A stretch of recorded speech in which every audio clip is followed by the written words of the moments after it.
This is the news leader, ABC 7 Eyewitness News.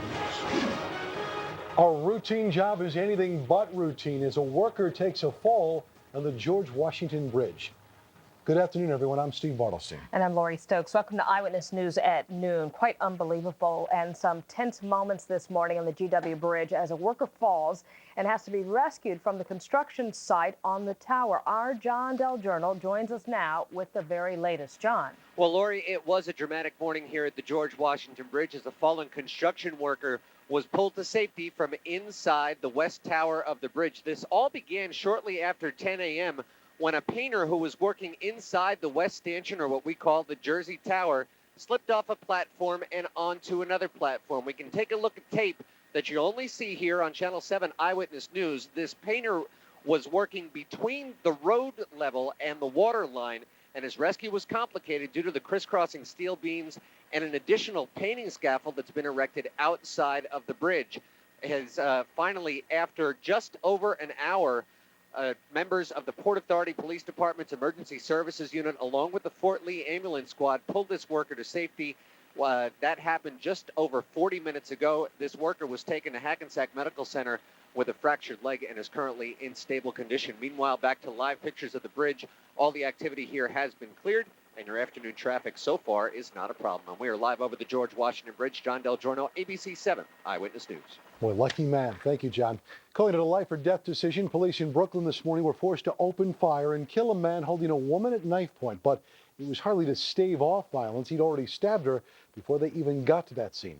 NJ Burkett has been working that scene all morning and joins us now live from Kings County Hospital with details. NJ? And Steve, the woman is listed in serious condition at this hour. As you said, here at Kings County Hospital, her estranged husband was shot to death overnight by a New York City police officer. Make no mistake about it, this was a scene right out of NYPD Blue, and now neighbors are crediting the police with saving the woman's life. For the first officers who arrived on the scene last night, it was a split-second, life or death decision. They blasted the lock off the apartment door, then shot a man to death when he refused to drop his knife. Neighbors say the officers may have saved the woman's life. They did, because she was dying when she was in the hallway upstairs. Witnesses say the woman initially broke free and ran down a flight of stairs before her estranged husband tackled her on the landing, then dragged her back to the apartment at knife point. Gerald William couldn't believe what he was seeing. Grabbing her by her head, stabbing her. That's all I seen. What was he using? A knife, butcher knife, kitchen knife. The woman was rushed from the scene, badly bleeding, and the police officers were badly shaken. All of the officers involved in the shooting were treated overnight for psychological trauma at Kings County Hospital. An internal affairs investigation was expected to get underway here this morning, which is routine in all police shootings. Officers and supervisors left the complex and refused to discuss the case. This morning, neighbors could only guess about the motive, but they know what they heard. He was just accusing her of cheating on him, so I guess he just snapped. The neighbors say the couple had 2 children. We are told 2 and 3 years old. They were not physically harmed, but we are told that they may have witnessed a good part of last night's violent struggle. Police could not confirm the couple's names, and reports that the woman had an order of protection issued perhaps as recently as Friday could not be confirmed late this morning. Live at Kings County Hospital in East Brooklyn, NJ Burkett, ABC 7 Eyewitness News. NJ, thank you. Sad story. It was thought to be a hijacking aboard a U.S. Airways flight coming out of Charlotte. Instead, it was nothing more than a mistake. A pilot at the controls accidentally hit a panic switch that signaled his jet was overtaken. The Pentagon scrambled at least one fighter jet while police on the ground stood by. The tower shortly after made contact with the crew, which said nothing was wrong. But as a precaution, the fighter jet, as you saw, escorted the plane as it landed at Baltimore-Washington International Airport. Police are still questioning a driver about a deadly collision in Brooklyn that claimed the life of a 4-year-old girl. Sephora Gelb was hit last night in Midwood. Police and witnesses say she darted into the street to get away from a barking dog and was hit as she ran out from between 2 parked cars. The unidentified driver stopped her car a few blocks away and waited for police to arrive. No charges have been filed. A New York City police officer is under arrest this noon accused of sexual assault. It's expected to be arraigned later today out on Long Island. 32-year-old James Leghart is accused of sexually assaulting a woman in the backyard of his Long Island home early yesterday. Another man, John Vallone, is also under arrest and facing similar charges. Leggart has been suspended while this investigation continues. More grief in Oregon, where police say a second body found buried in a backyard is that of 12-year-old Ashley Pond. They used dental records to confirm her identity. Her remains were discovered in a barrel under concrete in the backyard of Ward Weaver's home. On Sunday, another body was identified of Ashley's friend, 13-year-old Miranda Gaddis.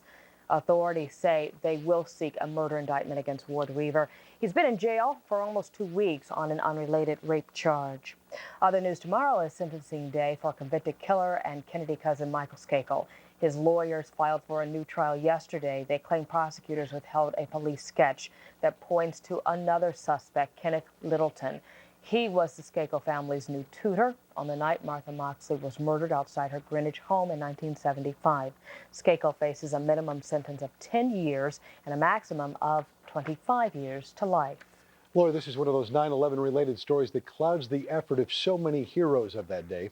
Reportedly, a landlord is threatening to sue the family of a deceased World Trade Center victim, seeking thousands of dollars in back rent. The victim signed her lease just days before the attacks. Michelle Charlesworth joins us from the Upper West Side, and I guess that's just the beginning, right, Michelle? Yeah, I couldn't hear what you just said, but this controversy is over an apartment in the red brick building on the corner behind me, and the victim's family says they're being threatened with a lawsuit amounting to $27,000 in back rent, and with the 9/11 anniversary coming up in just a little while, they say this is the last thing they need to be thinking about. Now, the apartment is a 6th-floor loft here in this building on West 86th Street. 29-year-old Danielle Kusoulis signed a year lease 10 days before she died in the World Trade Center attacks. Her family paid the $2,500 October rent, then picked up her personal belongings and notified the landlord.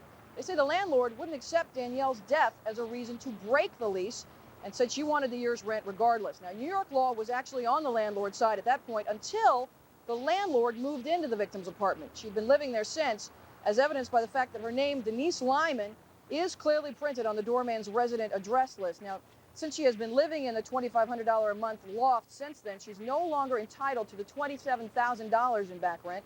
That's according to real estate attorneys we talked to today. And so far, the matter has not gone to court, but according to real estate attorneys we talked to this morning, if it does, this landlord may not have a leg to stand on.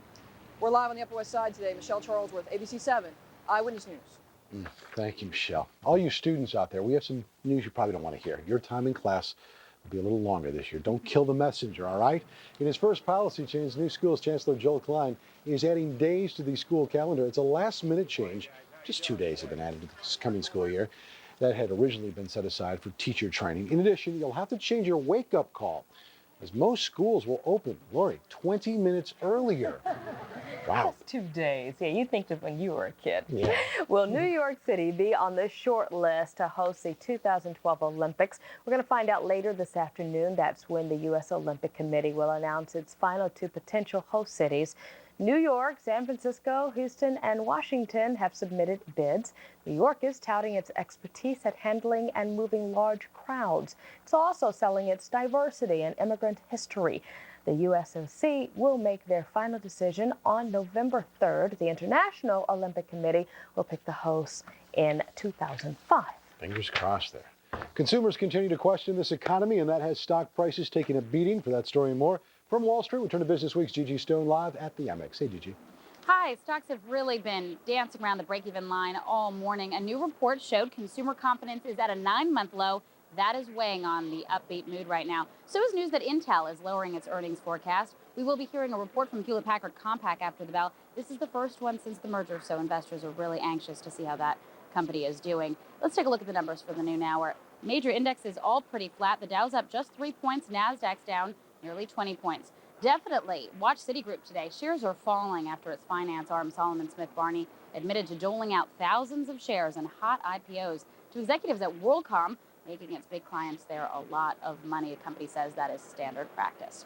That's the latest business news live at the American Stock Exchange. I'm Business Week reporter Gigi Stone, ABC 7 Eyewitness News. Back to you, Lori and Steve. All right, Gigi, thank you. Players and owners, you are on the clock as we inch closer to a strike vote. Still to come on Eyewitness News. The latest on the baseball talks. Will they or won't they? Also coming up at noon, as the vice president calls for action against Saddam Hussein, Congress tells President Bush not so fast. And actress Winona Ryder thinks about copying a plea. Those stories and more after the break. You're watching Eyewitness News at noon. Is your pet the reason the family's not sneezing? Today at 5, Eyewitness News shows you what you can do now to keep your kids from developing allergies later. Plus at 6, think your child would never try heroin? Eyewitness News reveals the stunning statistics every parent should know. Tonight at 5 and 6. That was great! We have a little surprise for you. Oh my God! You are a mother. That is the biggest difference you can make. That is a reason to do television. Two of the biggest superstars of our time. I'm so excited. Monday, September 16th. All new shows. We're back, America! A brand new season of Oprah. Weekdays at 4 on ABC 7. As President Bush continues to talk tough about Iraq, finding support is proving just as difficult from here at home with Congress to countries abroad in the Middle East. Meantime, the president's right-hand man, Vice President Dick Cheney, warns there will be grave consequences from not acting quickly against Saddam Hussein. ABC's Tamala Edwards now joins us live from Washington with the latest. Tamala. Hi, Steve. The president is coming to the end of his August vacation, but today he's all about business. And as the president engages in a little ranch diplomacy, a key topic is Iraq. Today, President Bush welcomed Prince Bandar bin Sultan, the Saudi Arabian ambassador to the U.S., to his ranch in Crawford, Texas. The president and the prince are expected to discuss the Middle East, but this will also be a chance for the president to press a reluctant Saudi Arabia to support the U.S.'s plan for regime change in Iraq. Yesterday, Vice President Dick Cheney gave the administration's most detailed and forceful argument yet for why Saddam has to be removed. Comments sources said were in line with the president's thinking. As President Bush has said, time is not on our side. Deliverable weapons of mass destruction in the hands of a terror network or a murderous dictator, or the two working together, constitutes as grave a threat as can be imagined. The risk of inaction are far greater than the risk of action. But the U.S. still faces tough criticism both at home and abroad. Today, China held talks with the Iraqi foreign minister, calling itself a friend of Iraq. In Cairo, Egyptian President Hosni Mubarak warned that U.S. action could severely harm negotiations in the Middle East. In the last 24 hours, the U.S. has bombed both of Iraq's no-fly zones. But the administration says there's no connection between that action and the president's call for regime change. Reporting from Washington, Tamala Edwards, ABC News. Back to you, Lori. All right, Tamala, thank you. Well, as they burn the midnight oil, there aren't too many midnights left before baseball faces a potential strike by its players. The two sides meet again today. Negotiators for the players and owners met yesterday and worked late into the night. The owners, who budged slightly off their stance this weekend, are waiting for a player response to their latest offer. Both sides remain optimistic that a walkout can be avoided. Well, coming up, if you always wanted to be in pictures, one local law filmmaker is trying to make your dream come true. When we get back, we'll tell you how you can land in a movie with Ben Affleck, who our producer Kat calls dreamy. Ooh, speaking of dreamy, Lee Goldberg. Yeah. I thought Sam was here. The weather is taking a 180-degree turn. A lot cooler, cloudier, and now it looks like we are going to get wet. So we'll talk about that in the forecast in just a second.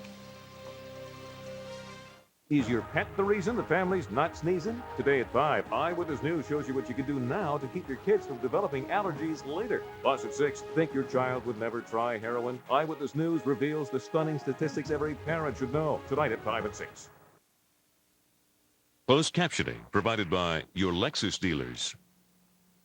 Feel the power of Eyewitness News at your fingertips with the 7 Online Desktop Alert. Instantly, you'll be notified of breaking news and bad weather. In your home, on your computer. Click on to 7 Online and sign up for the 7 Online Desktop Alert today. They made an appointment with the doctor, but did they take his medicine? What the hell were they thinking? What happened after our guest got a talking to by Dr. Phil? Next Oprah. Today at 4, right here on ABC 7. Have you seen Jaleel? ABC 7 and your local tri-state Ford stores urge you to protect our children. 12:16, this just in. Let's check in with John Del Giorno, Newscopter 7, over an accident on the turnpike in Linden. John, looks bad. Laura, you are looking at a very lucky tanker truck driver here. First live pictures from Newscopter 7. We're southbound on the New Jersey Turnpike, just south of Interchange 13 and the Goethals Bridge, where this tanker truck was headed southbound and veered across the outer roadway, driving over the guardrail in the process. Now, miraculously, this tanker truck did not overturn. We're not sure what he's carrying, but that particular carrier there, Mystic, they're renowned for, and their specialty is actually transporting combustible fuels. We used to use them to transport our jet fuel into the heliport. So we could have had a very close call here on the New Jersey Turnpike. Meanwhile, of course, this is causing traffic delays both in the car lanes and the truck lanes. And I would venture to say this will be out here for quite a while as state police and other turnpike officials try and figure out exactly how to get a tanker truck off of a guardrail while everything is still intact. A close call out here on the New Jersey Turnpike, and we are live over Linden. John Del Giorno, ABC 7 Eyewitness News. Really, really close. Thank you, John. There's a car's not coming the other way. It's frightening to think of. Joe says quietest 2 weeks of the year, but that's what'll mess it right up for you. You know? That'll do it. All right, pretty nice day. Listen, this is all bonus time until things deteriorate, but it looks like now, tomorrow night into early Thursday, pretty good dose of rain, especially from the 95 corridor eastward. All right, again, a day like yesterday where the sun really wants to shine through those high clouds. The high clouds are going to start to thicken up over the next couple of hours, but overall still a partly sunny afternoon. Kind of looks like a high, thin overcast out there. Looks a little hazy, but it's not humid. And we look at a pretty nice picture with good visibility over Central Park towards Central Park South from our ABC 7 studios. Our number at noontime is an even 80 degrees. The humidity at 56%, and the pressure is now on the fall. The wind is currently out of the east at 5, and we'll call it again a partly sunny sky at the noon hour. The average high should be in the lower 80s, and that's where we go today, actually a touch above. No rainfall just yet, probably by late Wednesday. A little bit of drizzle starting to come in. Sunset tonight and sunrise for tomorrow morning. Numbers at noon, pretty uniform, upper 70s to lower 80s, 75 at Monticello. Our coastal numbers will cool off a little bit with the easterly wind developing during the afternoon hours. Notice the clouds. You can see through these, but they're a little thicker over New Jersey right now, so it might look a little bit more overcast through at least the early afternoon. Then we'll probably turn partly sunny again as we go through the day. You can see some of the thicker clouds that are trying to come northward, but the rain is still being held at bay down into the Richmond area. The idea right now is that we have some storms offshore. They're trying to come up the coast, but there's a cold front and a high pressure to the north trying to keep it at bay here, suppress it a little bit. Well, here's what happens over the next 24 hours. High pressure moves from Hudson Bay right just north of Maine here, and low pressure starts to come up the coast. So there is a tight change in pressure area that is right over us, which means pretty strong winds and some cooler ocean water coming in. So it will be more cloudy tomorrow, and also temperatures will be basically what the ocean temperatures are, and that's low and middle 70s right now. So look for temperatures only in the 70 to 75 degree range during the day tomorrow. Now, the next step after we get the clouds in, the showers. And you've seen pictures from the Carolinas, lots of rain, over half a foot of rain in parts of North Carolina. This rain is making a slow progress. It's really being stopped right near central Virginia, but eventually with time, some of that rain is going to creep up the coast, and I think we start to see some drizzle by late in the day tomorrow, and a steadier period of rain, especially from the I-95 corridor eastward, as we go through Wednesday night into the day on Thursday. So here's what it looks like close up. Staying south today, raise the high temperature this afternoon to 83. Here comes the wind, cooler temperatures and clouds tomorrow. Late drizzle, especially along the Jersey Shore late. And then the steadier rain band moves up later at night on Wednesday night into the day on Thursday. Pollen count courtesy Fordham University. Trees and grasses, of course, absent. Ragweed season getting going, and the mold spores are still moderate. The AccuWeather forecast as we go through tonight. We're looking at partly to mostly cloudy skies, 66 degrees. Tomorrow, only low and middle 70s. It's cloudy, it's windy, it's cool, and there's some drizzle later in the day. But again, not a washout tomorrow. But Wednesday night into Thursday, probably a good dose of rain. It could be over an inch of rainfall, probably not over the reservoir, though, probably closer to the coast. Slow clearing Friday, and the weekend looks a mix of clouds and sun, a little bit more humid, and temperatures are around 80 degrees. So at least we're improving as we go through the weekend. But a nice soaking could come here Wednesday night into Thursday morning. All right. There you go. Thanks, Lee. All right. Well, could Winona Ryder be ready to agree to a plea bargain in her shoplifting case? At Top 10 Look at People in the News, Winona's lawyers now say it is a possibility because Ryder may not want to go through with the trial. The actress is charged with burglary and carrying painkillers without a prescription. If convicted, she faces more than 3 years in prison. Well, across the pond, actress Gwyneth Paltrow is stirring up controversy in the British press. The Oscar winner complained in a recent interview that the Brits don't ask each other out, and that she only had 2 dates while starring in Proof on the London stage this spring. I should use that as an excuse, huh? Now the British tabloids are striking back at Paltrow and defending their countrymen. Finally, Ben Affleck's next movie is looking for extras on the internet. Kevin Smith, the director of Affleck's upcoming film Jersey Girl, is advertising for extras on his website. Now, no speaking parts are available, but interested persons are being recruited for an open casting call. Jersey Girl is scheduled for release next year. And the cat, our producer, should be gone for a week sick. Coming up, many thought he was all washed up for even trying a stunt like this, Lori. And we come back, how an underwater stuntman completed his task. Stay with us. You're watching ABC 7 Eyewitness News. We're your eyes, your ears, your voice. Nobody covers news like Eyewitness News. Nobody. Tonight on World News Tonight, how can a dog or a cat keep your child from getting sick? The secret power of pets. What you can do now to protect your child later on. Watch ABC's World News Tonight with Peter Jennings. Coming up on Eyewitness News tonight at 5, kids, cats, and dogs. A new breakthrough study shows kids living with pets early on have fewer allergies. 7's on call with details. Plus, One Vet's Animal Planet. We go behind the scenes with the doc that takes care of the animals at Great Adventure. That's coming up tonight at 5. And finally, this noon, it was hardly a classic TV moment. More like 20,000 Leagues Under the Sea meets the local improv troupe, The Secret Emotion, Schmaltz. If you missed it, that dude that went under in Times Square completed the mission live on Good Morning America this morning. He stayed in the tub for 24 hours. The infamous Chris Angel had the melodramatic music piped in. Sea creatures perched at his side. Union scale creatures, I suppose, as if waiting for their leader to emerge. A mysterious curtain. In case no one saw the top cover on the tank or the key on the bottom. I'm just kidding. Angel finally emerged, crouched atop the tank, looking and acting for a moment like those sea creatures' leader, and daring anyone to attempt what he had just done. We're quite sure he meant the 24 hours underwater and not the off-Broadway revival of the Loch Ness Monster. Pin and perch there. It was it was like collectively the whole newsroom. Huh? Mom and Dad go, that's what we paid the college tuition for. Have a great day. We'll see you back here at 5 a.m. Bye-bye.